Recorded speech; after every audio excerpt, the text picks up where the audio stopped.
Sveiki, su jumis itžinios.lt ir aš Svajūnė Jackūnaitė. Šiandien nusprendėme išeiti į Gedimino prospektą Vilniuje ir sužinoti jūsų nuomonę apie socialinius tinklus. Manau, kad tai yra kaip ir bendravimo būdas, kaip telefonu ar ten laiškais kaip anksčiau. Šiaip tai reikalingas dalykas, nes galim keistis informaciją. Manau, kad nieko blogo, ta prasme, žmonės ten bendrauja, dalinasi nuotraukomis, įspūdžiais. Aš manau, kad čia nieko tokio.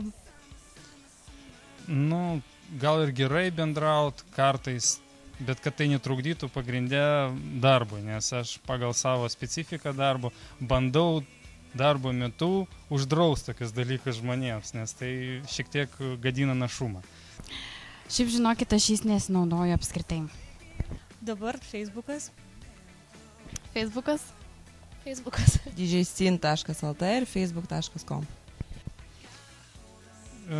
Mane visi kviečia į Facebooką, bet aš jo nesinaudoju, bet galbūt dažniausiai Одноклассники.ru, o iš klasės LT aplamai išsiregistravau, nes pernelyg sudėtinga sistema pasidarė. Jeigu turėčiau daugiau laiko, to prasme nedirbčiau, tai praleisčiau tikriausiai daugiau, nes žiemą nėra kas veikti. O šiaip tai kažkur tai pusvalandį per dieną. Kiekvieną dieną maždaug po valandą. Po pusę valandos į dieną. Apie 14. Kadangi aš tas, kuris baubus ir kariauja, tai aš tikrai ten labai mažai praleidžiu, nebent kažkokį pranešimą į savo pašto dėžutę gauni, kad kažkas įvertino ten tavo ar pranešimą, ar nuotrauką, tai gal pažiūri kartais.